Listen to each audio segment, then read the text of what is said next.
Hello guys, आप सभी का स्वागत है मेरे यूट्यूब चैनल में। मैं डॉक्टर हेमेंद्र सिंह आप सभी का स्वागत करता हूं। आज हम बात करने वाले हैं आईबीएस और आईबीडी के बारे में। आईबीएस यानी कि इरिटेबल बाउल सिंड्रोम और आईबीडी इन्फ्लेमेटरी बाउल डिजीज। आज हम बात करेंगे इन्हीं दोनों को लेकर। जब हम किसी क्लिनिक में अपने पेट की समस्या लेके जाते हैं तो हमारे मन में और डॉक्टर के मन में भी करीबन एक सवाल होता है कि ये कहीं आईबीएस है या फिर ये आईबीडी है। आईबीडी इन्फ्लेमेटरी बाउल डिजीज तो नहीं है या फिर इरिटेटिव बाउल सिंड्रोम तो नहीं है। तो चलिए शुरू करते हैं। इरिटेटिव बाउल सिंड्रोम के बारे में हमने अपनी पिछली वीडियो में उसके सिम्टम्स वगैरह बताए थे। यदि आपने नहीं देखी तो लिंक डिस्क्रिप्शन में दे दिया है, आप वहां से जाके देख सकते हैं। तो अभी हम आगे बात करते हैं। आईबीएस और आईबीडी की बात कर रहे थे आज हम। तो आईबीएस और आईबीडी के जो शुरू के सिम्टम्स होते हैं वो दोनों हमें सेम देखने के लिए मिलते हैं। आईबीडी में मुख्यतः दो तरह की बीमारियां आती हैं, एक्यूट कोलाइटिस और कॉर्न डिजीज। जो एक्यूट कोलाइटिस डिजीज है वो हमारी जो बड़ी आंत है उसकी मुख्यतः बीमारी होती है। इसमें भी हमें डायरिया वगैरह देखने के लिए मिलता है। कॉर्न डिजीज है वो हमारी छोटी आंत और बड़ी आंत दोनों में हो सकती है। इनफैक्ट वो हमारी ओरल कैविटी से लेके और रेक्टम तक भी कॉर्न डिजीज हो सकती है। अगर हम इन दोनों के सिम्टम्स की बात करते हैं, जो आईबीएस के सिम्टम्स हैं और इन दोनों बीमारी के सिम्टम्स हैं, वो दोनों बिल्कुल लगभग शुरू में हमें सेम देखने के लिए मिलते हैं। लेकिन कुछ डिफरेंशिएशन है जिनसे हम इनको डायग्नोस कर सकते हैं। जैसे आईबीएस के जो सिम्टम्स मिलते हैं वो अगर हमें सारी जिंदगी भी रहे तब भी हमें उससे कोई बहुत बड़ी समस्या नहीं रहने वाली। कई बार हमें जिंदगी भर जो है वो आईबीएस के सिम्टम्स बने रहते हैं। लेकिन जो आईबीडी है वो जिंदगी भर हमें समस्या नहीं रह सकती। अगर ऐसा होता है तो फर्दर फ्यूचर में उसका जो है हमें सर्जरी भी करानी पड़ सकती है। जो आईबीएस जो बीमारी है वो एक तरह से ट्रू बीमारी नहीं है या ट्रू डिजीज नहीं है। वो एक फॉल्स डिजीज है क्योंकि उसमें कोई भी हमें जो है एनाटॉमिकल चेंजेस देखने के लिए नहीं मिलते। लेकिन अगर हम इसके विपरीत बात करते हैं जो है आईबीडी की, तो आईबीडी में हमें इंटेस्टाइन में चेंजेस देखने के लिए मिलते हैं। तो उन्हें हम डिटेक्ट भी कर सकते हैं, वो एक ट्रू डिजीज है। लेकिन आईबीएस ट्रू डिजीज नहीं है। इसलिए हमें जब पेशेंट हमारे पास आता है तो हम उसमें जो है बहुत सारी चीजें जो है उससे पूछते हैं, बहुत सारे सवाल पूछते हैं। कहाँ दर्द होता है, कैसे दर्द होता है, मोशन कैसा आता है, ये सब पूछते हैं। अब इनसे मिलते जुलते कुछ और भी समस्याएं जो है हमें हो सकती है।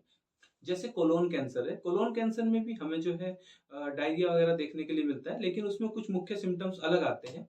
जो कोलोन कैंसर है उसमें एक तो पेशेंट का जो है वेट जो है वो एकदम से कम होना शुरू हो जाता है। उसका जो मोशन होता है, लैट्रिन में खून आने की समस्या जो है उसको बनी रहती है और पेट दर्द वो बार बार बताने लगता है। ये सब चीजें देख के हमें एक अंदाजा लगने लग जाता है या फिर हम डायग्नोस करने में हमें हेल्प मिलती है। जो कॉर्न डिजीज है या फिर आप कहें एक्यूट कोलाइटिस है, उसमें अपने अलग सिम्टम्स आते हैं। जो एक्यूट कोलाइटिस है उसमें भी हमें जलन रहती है, दर्द होता है, उसकी बार बार मोशन डायरिया वगैरह होता है। और कॉन्स में भी हमें इसी तरह का देखने के लिए मिलता है। लेकिन कुछ डिफ्रेंसिएशन होते हैं दोनों में अलग अलग, जिससे हम डायग्नोस कर लेते हैं। जब हम क्लिनिक में होते हैं और हमारे पास इस तरह की पेशेंट कोई कंप्लेन लेके आता है तो हम उसकी एज को भी देखते हैं इसमें। अगर कोई बच्चा हमारे पास इस तरह की कंप्लेन लेके आ रहा है तो हम उसके टेस्ट वगैरह कराते हैं और हम जो है ये डायग्नोस करने की कोशिश करते हैं कहीं उसको सीलियक डिजीज तो नहीं है। सीलियक डिजीज के जो पेशेंट आते हैं वो ज्यादातर बच्चे हमें भी देखने को मिलते हैं, क्योंकि ये एक तरह की जो है प्रोटीन से एलर्जी होती है। जो बीट होता है गेहूं, गेहूं में जो ग्लूटेन प्रोटीन पाई जाती है उससे जो है पेशेंट को एलर्जी होती है, जिसकी वजह से उसको बार बार मोशन आता है, जो हम डायग्नोस कर सकते हैं इसमें। और भी जो बीमारियां होती हैं उसमें एक लैक्टोलोज इंटॉलरेंस होता है। जो पेशेंट होते हैं वो अगर मिल्क वगैरह पीते हैं तो उनको डायरिया आ जाता है, मोशन आ जाता है।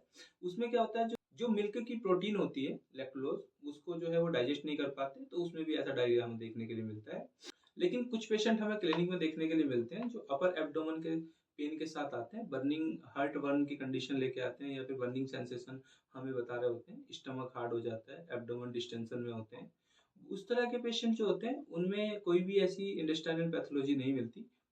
उसमें आईबीएस या आईबीडी ऐसी कोई बीमारी हमें देखने के लिए नहीं मिलती। यदि हम डायग्नोस के लिए टेस्ट वगैरह की बात करते हैं तो आईबीडी में हम लोग टेस्ट करा सकते हैं। इसमें हम एंडोस्कोपी, अपर जीआई ट्रैक्ट या फिर कोलोनोस्कोपी के द्वारा बायोप्सी का सैंपल निकाल के हम लोग लैब में भेज के टेस्ट करा सकते हैं और उससे हमें जो है कौन डिजीज है या एक्यूट कोलिसिस्टाइटिस है ये हम पता लगा सकते हैं। बायोप्सी की मदद से हमें पता चल जाता है। यदि किसी पेशेंट में लगातार ऐसा देखने के लिए मिल रहा है कि उसको जो है मोशन में ब्लड आ रहा है और उसका जो वेट है वो जल्दी जल्दी गिर रहा है, तो हमें उसको जल्द से जल्द कोलोनोस्कोपी करानी चाहिए और बायोप्सी के द्वारा हाँ पता कर लेना चाहिए, कहीं ऐसा तो नहीं कि ये कैंसर बन रहा है। लेकिन अगर उधर हम आईवीएस की बात करते हैं तो आईवीएस के लिए हम कोई भी टेस्ट जो है वो नहीं करा सकते, और इससे कोई ज़िंदगी में हमारी मतलब लॉन्ग टर्म में भी हमें कोई समस्या ऐसी आने वाली नहीं है कि जो आईवीएस से हमें समस्या आ जाएगी। कई लोगों की आईवीएस बहुत अच्छे से ट्रीट भी हो जाती है।